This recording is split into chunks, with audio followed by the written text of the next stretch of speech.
Alright, so this is the OnePlus 15 and this is actually my very first OnePlus phone ever. I never used a OnePlus phone before, so my expectations were basically non-existent. But now that it's here, let's see what this new device is really all about.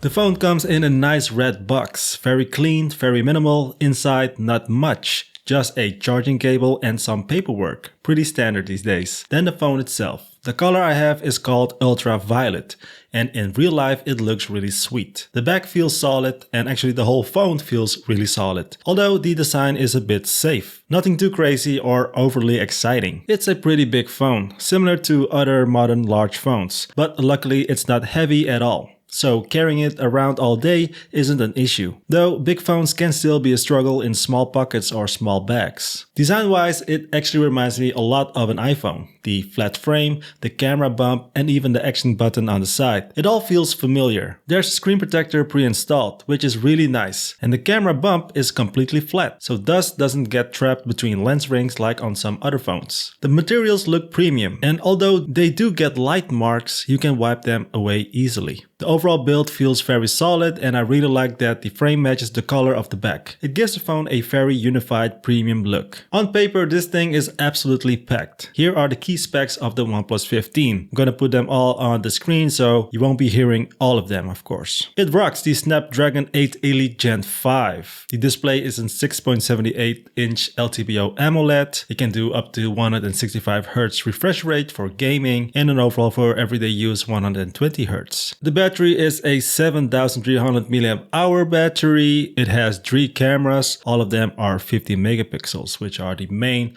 with optical image stabilization, an ultra-wide and a periscope telephoto. The selfie camera is a 32 megapixel RGBW sensor camera. It can do video up to 8K 30 frames per second, 4K 120 frames per second, and also in log video. The glass is Gorilla Glass Victus 2, IP rated water resistance, Wi-Fi 7, Bluetooth 6.0, and dual eSIM. So yes, flagship specs all the way. And honestly, after using it for a while now, it really performs like a flagship too. The Snapdragon chip inside is insanely fast. I haven't had any single slowdown in my everyday tasks. Apps open instantly, animations are smooth, and everything feels extremely responsive. I did test it under heavier loads, and yes, the phone gets pretty warm. I can imagine it overheating if you are pushing it hard in hot weather conditions. But in normal daily usage, it's totally fine. Scrolling through social media, taking quick photos or videos or gaming, it all feels smooth and effortless. Alright, so right now I have it here in my hand and it's quite warm, guys. It's quite warm. So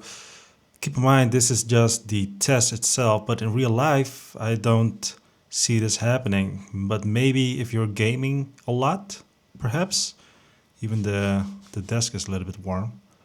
But yeah, keep that in mind, guys. It does get warm. So overheating might be a real thing, depending on what kind of person you are and how you are using this phone. So if you are playing a lot of games for a very large amount of time, then yes, there is a possibility it can overheat. But then again, you know, let's say if you're outside in hot, warm conditions, then all phones will actually overheat, even premium flagship phones as well. So just keep that in mind. Even though it has like a vapor chamber and all that kind of stuff, it does get warm.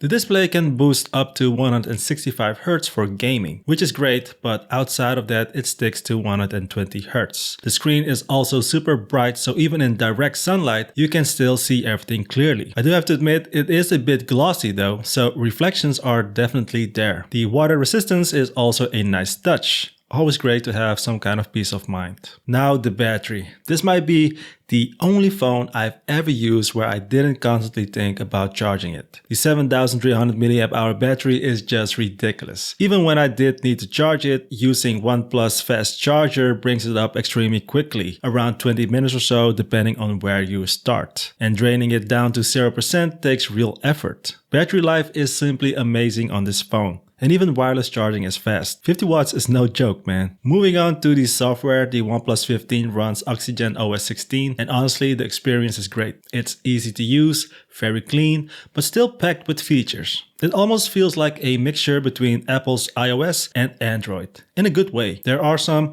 OnePlus apps pre-installed, but it's not bloated at all. One feature I like is the floating mini window that hovers over apps, which is great for multitasking, although it doesn't always appear consistently. Face ID and fingerprint scanner both work flawlessly. No issues at all. If you're coming from an iPhone or another Android device, I don't think you'll have any trouble getting used to this software. Alright, the cameras. You get three 50 megapixel lenses and a 32 megapixel selfie camera. On paper, amazing. And in good lighting, the photos really do look great. Sharp, detailed, with good colors. But I did notice some strange focusing issues. Sometimes the phone just misses focus entirely. And I'm not sure why. Maybe this can be fixed with an update. In good light it performs well, but as soon as the light drops, it starts looking more like a mid-range Android phone. Skin tones can also look a bit off. For example, my lips here looked way more red than they are in real life. The video experience is quite similar as well. The pro options like log, 8K, 4K, 120 frames per second are awesome, dual shooting and everything like that, and it works really smooth.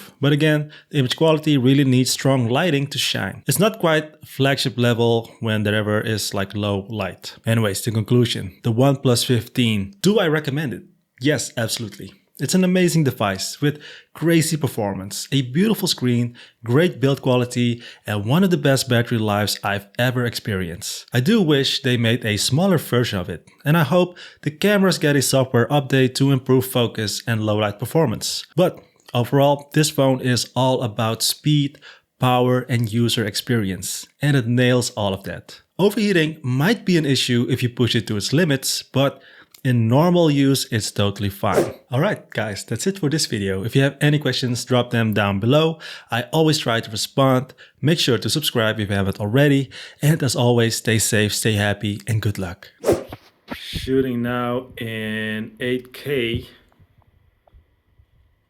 And it looks pretty good, right, in 8K. Doesn't look bad at all or something like that. And I'm really curious if it will overheat or something, because there were some reports that they say it get overheated. Will it feel warm or something like that at all? I don't know about you guys, but I think this looks pretty decent. Maybe not the best thing in the world, but still very usable. I am now shooting in the 4K 30 frames per second log profile mode, and yeah, how does it look?